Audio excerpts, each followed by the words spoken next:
Garabandal conserva, salvando el paso del tiempo, la misma tipología constructiva que en los años 60 del pasado siglo. Casonas de piedra con balcones de madera, el viejo lavadero, centro social y de reunión de todas las amas de casa, o la bolera ya en desuso, donde se desafiaban los mozos al atardecer tras las duras tareas del campo, mientras la madre espera la vuelta del hijo que tuvo que emigrar a otras tierras en busca de un futuro mejor. La Santísima Virgen del Carmen de Garabandal, la única protagonista del acto de hoy y de siempre. Una iniciativa centrada en dar a conocer las más de 2000 apariciones de la Santísima Virgen a 4 niñas de 11 y 12 años, Conchita, Jacinta, Mariloli y Maricruz, en una pequeña aldea aislada y perdida del norte de España llamada San Sebastián de Garabandal, y difundir sus mensajes. Un pueblo habitado por personas humildes, trabajadoras y sencillas, de hábitos religiosos, que se hizo famoso en el mundo entero por ser protagonista de la historia más hermosa de la humanidad después del nacimiento de Cristo, como dijo San Pablo VI. Una historia que comienza el domingo 18 de junio de 1961, tras el robo inocente de unas manzanas realizado por las niñas en el manzano del maestro, y tras ver en el cielo una figura muy bella con mucho resplandor. Así, queridos amigos, es como se manifestaba el arcángel San Miguel, príncipe de la milicia celestial, a estas niñas. Así es como se hacía presente con la misión de hacerles partícipes de una gracia de Dios, la inminente visita de su madre, la Santísima Virgen, bajo la advocación de Nuestra Señora del Monte Carmelo. Y así fue como el domingo 2 de julio de 1961 la Virgen se apareció a estas inocentes niñas. La primera de las visitas que realizaría la Virgen a estas niñas, que durante 3 años y medio educó, formó y preparó para transmitir al mundo 2 mensajes de esperanza y salvación. El primero, donde nos daba a conocer lo que teníamos que hacer para disfrutar de la presencia de Dios. Y el segundo, donde nos explicaba qué sucedería si no cambiábamos. Mensajes que paso a leer antes de dar paso a los ponentes que están hoy con nosotros y que expondrán con más detalles estas apariciones. Mensaje del 18 de octubre de 1961. Hay que hacer muchos sacrificios, mucha penitencia. Tenemos que visitar al Santísimo con frecuencia, pero antes tenemos que ser buenos, y si no lo hacemos, nos vendrá un castigo. Ya se está llenando la copa, y si no cambiamos, nos vendrá un castigo muy grande. Mensaje del 18 de junio de 1965. Como no se ha cumplido y no se ha hecho conocer al mundo mi mensaje del 18 de octubre, os diré que este es el último. Antes la copa se estaba llenando, ahora está rebosando. Muchos cardenales, obispos y sacerdotes van por el camino de la perdición y con ellos llevan a muchas almas. A la Eucaristía se le da cada vez menos importancia. Debéis evitar la ira de Dios sobre vosotros con vuestros esfuerzos. Si le pedís perdón con alma sincera, Él os perdonará. Yo, vuestra madre, por mediación del ángel San Miguel, os quiero decir que os enmendéis. Ya estáis en los últimos avisos, os quiero mucho y no quiero vuestra condenación. Pedidnos sinceramente y nosotros os lo daremos. Debéis sacrificaros más. Pensad en la pasión de Jesús. Y ahora sí, paso la palabra a la doctora Elsa Martí Barceló para que nos manifieste su exposición de los hechos. Pues muy buenas tardes a todos. En nombre de Iniciativa Internacional España con Garabandal, los aquí presentes, Román Martínez del Cerro, Jorge Fernández Díaz, Félix Pascual, yo Elsa Martí Barceló. Queremos agradecer a la Fundación Botín, a Beni Ceballos, nuestra interlocutora en toda esta organización, y a todos ustedes la oportunidad que nos brindan de estar hoy aquí, en esta maravillosa ciudad, hablando de lo que aconteció en Garabandal, nada más ni nada menos que hace medio siglo. Aquello que sin razones justificadas cayó en el olvido para muchos, pero no para otros. Aquello que nos definió el padre García de Pesquera con estas bonitas palabras: la cuidadosa intervención del cielo para ayudarnos en estas horas tan difíciles de la Iglesia y del mundo. El padre García Pesquera ya se nota que en el año 67 preveía cómo iba a estar el mundo. Un mundo el actual que vive peligrosamente rápida, que va sin rumbo y a la deriva, que no da valor a lo trascendente, divino y sagrado, un mundo al que la Virgen quiere salvar. Hoy estamos aquí para hablar de ella, para escuchar lo que con tanta preocupación nos hizo llegar de una forma tan especial y tan extraordinaria para guiar, encaminar nuestra vida. Esos mensajes dados a 4 niñas de 11 y 12 años a los que cogió como instrumentos para hacernos cómplices del mensaje de la salvación. ¿Qué tenemos que hacer para llegar a ese lugar que todos deseamos llegar? Unos mensajes esperanzadores en cuanto a futuro, si hacemos las cosas bien. Unos mensajes reconfortantes en cuanto a sentirnos queridos, protegidos por una madre que no vemos, pero que vela por nuestros intereses. Unos mensajes relevantes en cuanto a contenido y significado. Y sin duda, unos mensajes muy sorprendentes por su impecable redacción. Mensajes con claridad expositiva, con un contenido de perfecto corte teológico, imposible de idear e inventar por unas niñas totalmente de absoluta ignorancia.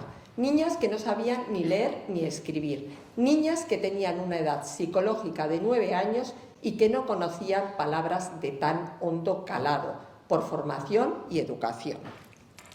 Unos mensajes incensurables, a pesar por la autoridad competente, a pesar de delatar una situación que se iba a ver inmersa la Iglesia, por adivinar, profetizar una situación que de hecho sucedió, que fue la desbandada de sacerdotes, un gran número de sacerdotes del ministerio tras el Concilio Vaticano II. Permítanme que les lea una nota en relación con lo comentado. Segunda nota oficial del Obispado de Santander en relación a los mensajes. Monseñor Beitia, Obispo de Santander, 8 de julio del 65.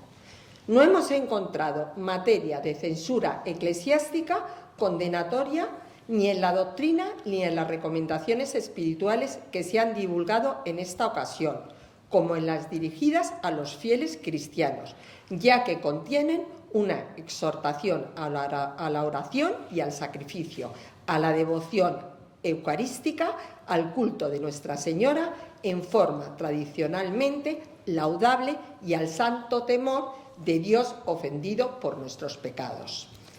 Una mariofanía digna de estudio y consideración por presentar todos los fenómenos físicos y psíquicos de la mística, como nos dice el padre don Manuel Guerra.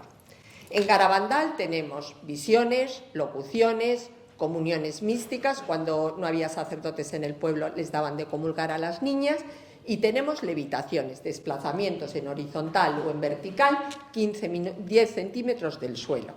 Tenemos marchas estáticas, aquellos desplazamientos de las niñas para adelante, para detrás, por suelos intransitables, de noche, sin caerse, sin tropezarse. Tenemos caídas fulminantes de rodillas al suelo sin lesionarse.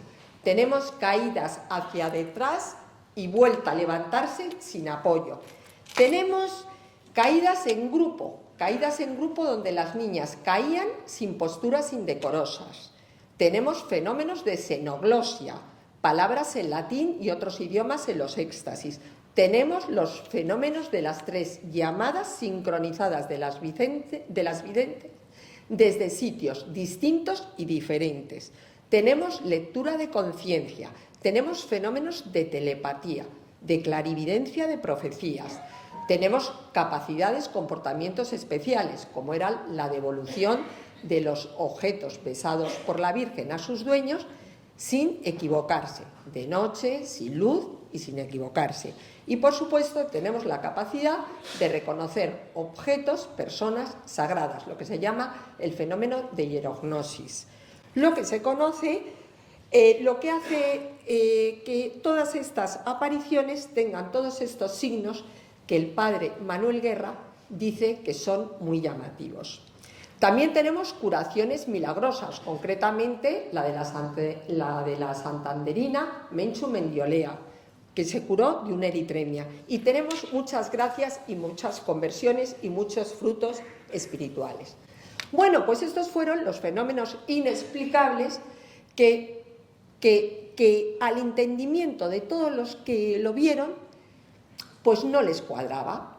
En estas apariciones tenemos multitud de testigos, tenemos peregrinos de todo el mundo, tenemos profesionales de la medicina, tenemos figuras de la docencia y del apostolado y, por supuesto, tenemos estas apariciones avaladas por grandes santos de la Iglesia, como el Papa Pablo VI, autor de la frase que ha leído Mamen, el Padre Pío o la Madre Teresa de Calcuta.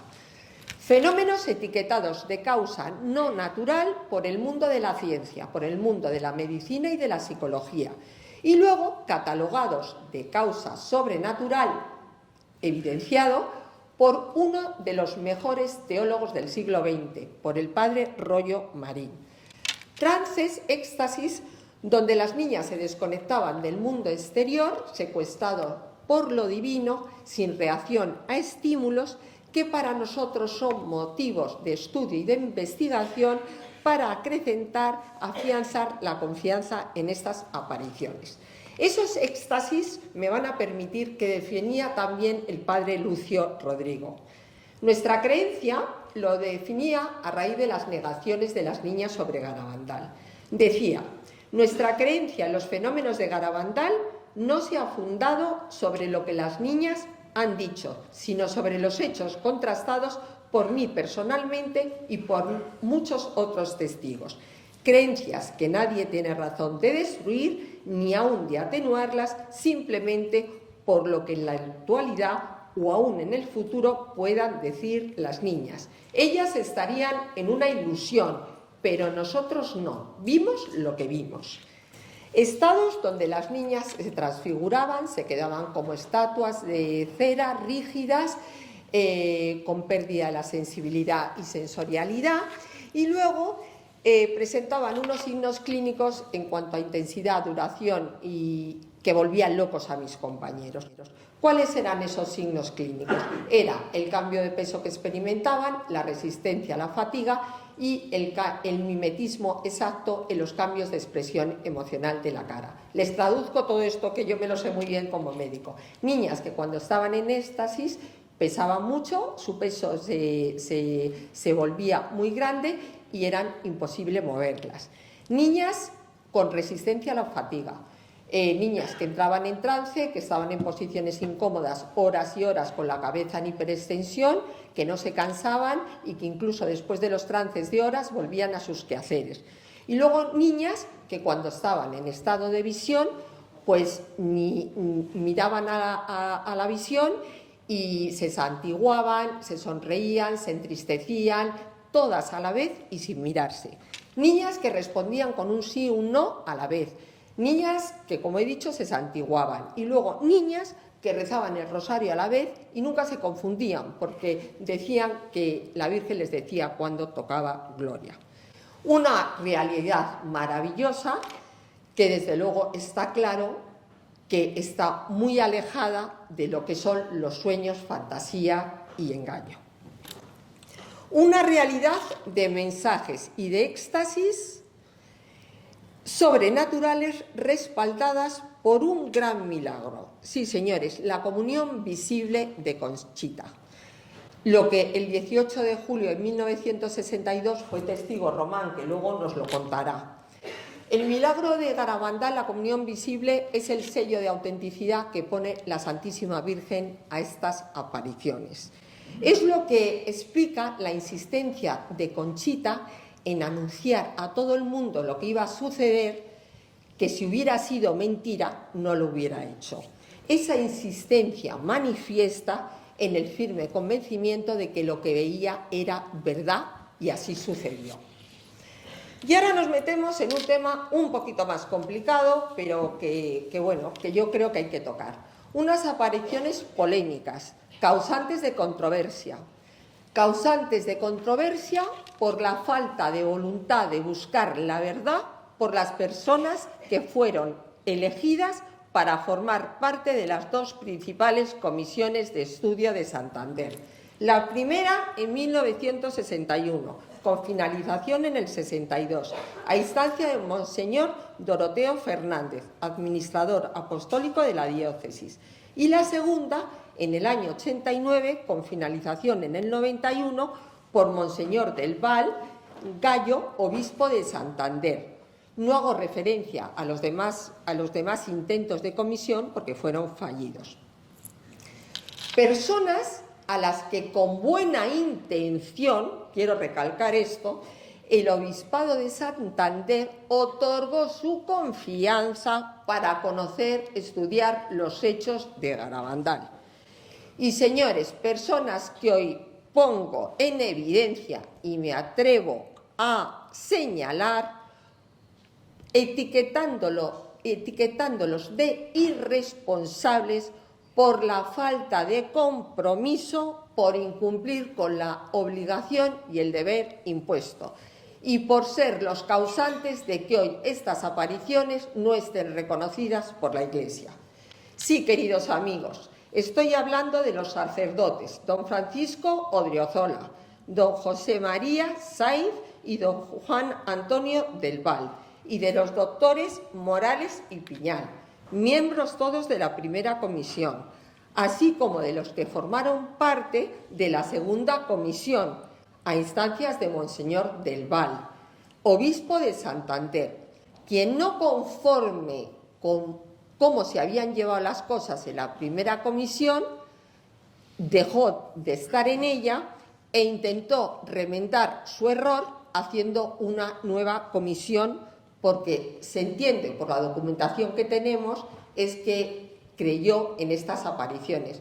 Yo aquí tengo también información de que aquí también influyó un poquito Roma, pero bueno, eso está sin comprobar.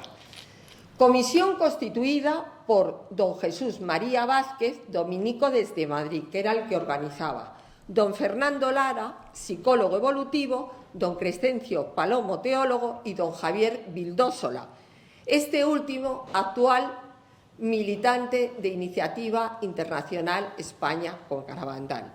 El antropólogo que abandonó la comisión por lo siguiente: porque le pidieron firmar un informe con datos muy deficientes, sin criterio científico sólido, sin entrevistar a las videntes ni familiares y con el único objetivo de ver si había especulación inmobiliaria para desacreditar lo sucedido. A los que con pena y mezcla de rabia hoy me voy a referir tras estudiar e investigar estos fenómenos.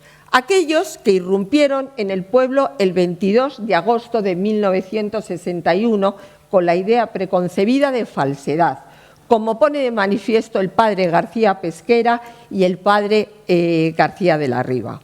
Dicen ellos: al atardecer llegan 4 miembros de la Comisión de Investigación Diocesana, el padre Odriozola, el padre Juan Antonio del Val, el doctor Morales y el doctor Piñal, acompañados de un fotógrafo. En una de las veces que las niñas volvieron a la iglesia se oyó decir al doctor Piñal: ¿qué? ¿Todavía seguimos con esta farsa? A continuación se oyó decir a otro de los 2 sacerdotes: yo en esto no creo, pase lo que pase. El fotógrafo, que no era ni siquiera profesional, hizo unas fotos escasas y poco significativas. Aquella noche la comisión no hizo nada más. Zanjaron el asunto como fenómeno de histeria o algo semejante. Continúa el padre García de la Riva: atónito escuché: vamos a cerrar la iglesia al culto. Enviaremos a don Valentín con un mes de vacaciones. Lo admitirá fácilmente, pues parece que está nervioso. Al padre jesuita, en referencia al padre Ramón Andreu, le haremos marchar. Impediremos subir a todos los sacerdotes y si esto es de Dios, ya se abrirá paso. Decisiones precipitadas, a mi entender, sin la reflexión adecuada, que por supuesto tuvieron consecuencia negativa para Garabandal. Sigo leyendo. Primero, nota oficial episcopal publicada el 26 de agosto por Monseñor Doroteo Fernández, obispo auxiliar de Santander. Primera nota. Ante las constantes preguntas que nos hacen acerca de la naturaleza de los sucesos que vienen ocurriendo en la aldea de San Sebastián de Garabandal y con el deseo de orientar a los fieles en la recta interpretación de los mismos, nos hemos creído obligados a estudiarlos detenidamente a fin de cumplir con nuestro deber pastoral. Hasta aquí todo muy bien.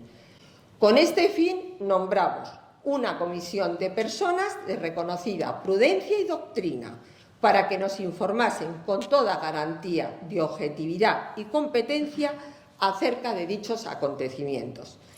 En vista del informe que nos han presentado, un informe de una noche, esta nota es 4 días después de esa noche, nada hasta el presente nos obliga a afirmar la sobrenaturalidad de los hechos ocurridos allí. A la vista de esto y condicionando el juicio definitivo a los hechos que se produzcan en el futuro, manifestamos, es nuestro deseo que los sacerdotes se abstengan de acudir a San Sebastián de Garabandal. Aconsejamos al pueblo cristiano que hasta que la autoridad eclesiástica no dé su dictamen definitivo, procuren no concurrir al mencionado lugar. Nota de Monseñor Fernández, que muchos calificaron de impecable y a mí me pareció imprudente. Imprudente por estar basado en un estudio poco riguroso de una noche, carente de profundidad y no solamente por la metodología, sino también por la rapidez que querían llegar en las conclusiones. Hago referencia a algunas declaraciones de testigos que nos explican la precipitación, el modus operandi de estas mal dirigidas comisiones, mal concebidas comisiones. Juan Álvarez Seco, brigada de la Guardia Civil. Un testimonio digno de confianza, si tenemos en cuenta su cargo, brigado de la Guardia Civil, encargado de mantener el orden público y garantizar la seguridad ciudadana. Hago constar que los médicos de la comisión solo los he visto por Garabandal 3 días. El 2 de julio, cuando me dijeron que las videntes no llegarían al cuadro porque el doctor Morales las iba a hipnotizar, increíble lo de mi compañero. El 18 de octubre, cuando los comisionados iban custodiados por la fuerza de la Guardia Civil para que no se les molestara, pues en el pueblo estaban todos contra ellos, y otro, la noche que estuvieron en Garabandal, cuando todo el vecindario dormía, para ver si se podían llevar clandestinamente a las videntes para Santander. Este testimonio de falta de análisis y dedicación es apoyado por muchos otros testigos, testigos que avalan la precipitación en obtener unas conclusiones difamatorias de las niñas, totalmente incrédulas para todos los testigos que vieron cómo estas niñas se transformaban y, por supuesto, incrédulos para todos los signos que apostillan la fe religiosa. El reducido número de visitas de los comisionados al pueblo, en el caso del padre Odriozola 6 veces y del doctor Morales solamente una vez, no hace más que evidenciar la existencia de una opinión preconcebida de falsedad. Dato revelador y curioso, interesante de conocer en cuanto a comparar el tiempo que dedicaron, y lo digo irónicamente, unos y otros, los que yo llamo los elegidos y a los que nunca fueron escuchados ni considerados. Mis prestigiosos compañeros, como el doctor Puncernau, el doctor Celestino Ortiz o el doctor Gallego. Compañeros de los que me siento orgullosa por su praxis médica, por su fiel compromiso a la vocación profesión, por dedicar tiempo de calidad a los que los necesitan, en este caso a Garabandal. Dedicar tiempo a las niñas conviviendo con ellas, para observar su personalidad su personalidad, su forma de ser y su forma de actuar en la vida ordinaria y extraordinaria, fuera y dentro de los éxtasis. Me voy a referir concretamente al doctor Puncernau, 14 viajes a la aldea, que el otro día lo comentaba yo con sus hijas, que estuvieron en Madrid para conocerme, El caso del doctor Celestino Ortiz, 55 días, y el caso del doctor Gallego, casi a diario. Estos son los días que estuvieron mis compañeros en relación con la noche que estuvieron los otros de la comisión.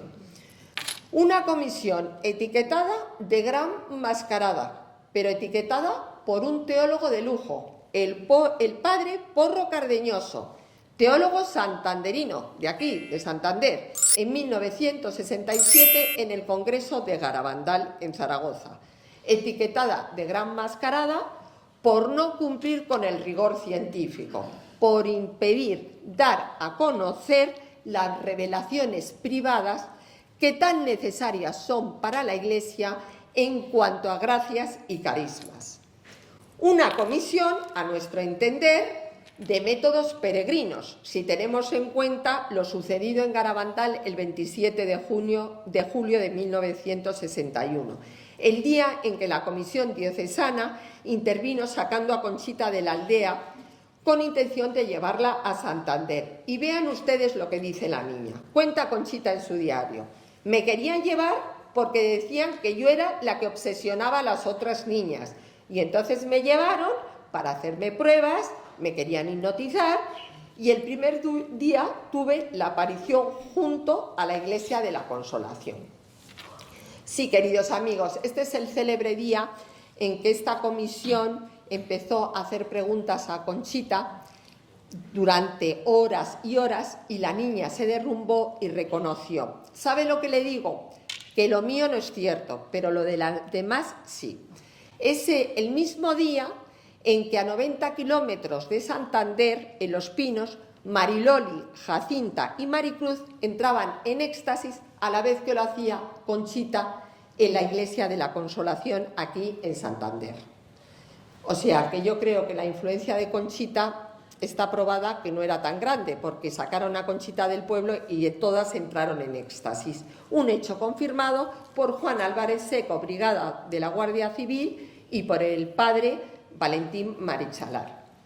Una comisión desacreditada el 30 de mayo de 1983, en día en que el doctor Morales reconoce públicamente en el Ateneo de Santander haber subido solo una vez a Garabandal, inculpándose públicamente de un informe que fue origen de la desconfianza de la autoridad religiosa. El día que se retractó y el día que dijo que quería pasar los últimos años bajo el manto de la Virgen del Carmen de Garabandal.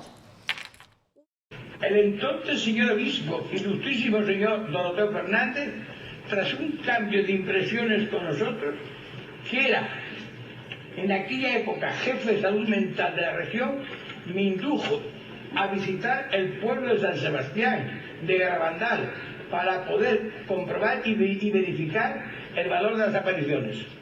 En Garabandal, el mensaje de octubre del 61 era el mismo, de uniforme en las 4 niñas, lo que descarta que pudiesen ser delirios o delusiones.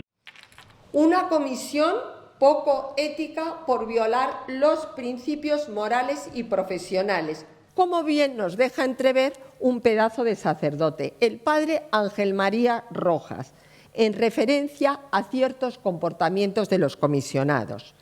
Los comisionados se portaron muy mal con las niñas, que entonces eran realmente pequeñas, amenazándolas y actuando contra ellas, de tal forma que los vecinos se pusieron en contra de la comisión. De hecho, se avisó al obispo previamente que iba a suceder un milagro para que la comisión pudiera estudiarlo, pero allí no subió nadie. Ante un suceso tan importante, se conformaron con mandar a un delegado que nada tenía que ver. Esto lo dice el padre Ángel María Rojas.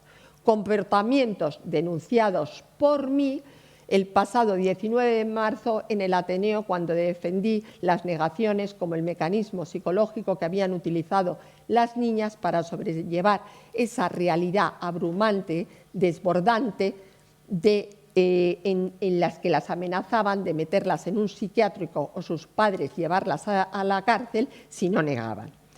Comportamientos difíciles de creer para un gran teólogo, el padre Manuel Guerra, teólogo de Burgos, para que la comisión pudiera estudiarlo, pero allí no subió nadie. Miren lo que dicen. Ha sido lamentable el comportamiento chapucero de la comisión nombrado por el obispado santanderino. Es la responsable de que se carezca de un informe oficial, objetivo, detallado y completo de los acontecimientos de Garabandal. No contento, el padre Guerra añade: es increíble que no cambie su postura después de que el doctor Morales, principal miembro de la comisión, se retractó en una conferencia pública en Santander el 30 de mayo, después de que declaró que no hubo investigación propiamente dicha, que se había comportado sin objetividad, sin presenciar los sucesos que habían acontecido en Garabandal, aquellos sucesos que fueron exactamente de la misma naturaleza que los de Lourdes y Fátima, incluso protagonizados por niñas de igual edad y en similares circunstancias de semiaislamiento. A la vista está, después de contar todo lo que he contado, que Monseñor Doroteo Fernández desconocía estas irregularidades. Las desconocía porque si no, no hubiera podido decir en esa nota oficial: en vista del informe que goza de toda garantía de objetividad y competencia, procedemos a. Queridos amigos, estos son los hechos que han concatenado opiniones, la unión de ideas, puntos de vista de manera secuencial y consecutivas en el Obispado de Santander sobre estas apariciones. Hechos reales que expongo sin ánimo de ofender, buscando la verdad, con intención de no ser cómplice de un delito de cobardía científica, como bien dijo el doctor Celestino Ortiz. Me despido con el siguiente mensaje. Ojalá llegue pronto ese día de canto de amor a la verdad que todos tanto esperamos. Ojalá llegue el día que algún valiente obispo de Santander se atreva a desautorizar a los que procedieron así y reconozca lo que de verdad es Garabandal, un lugar de peregrinación donde la Virgen derrama sus gracias y se recogen frutos espirituales en cantidad. Nuestro Fátima Lourdes español.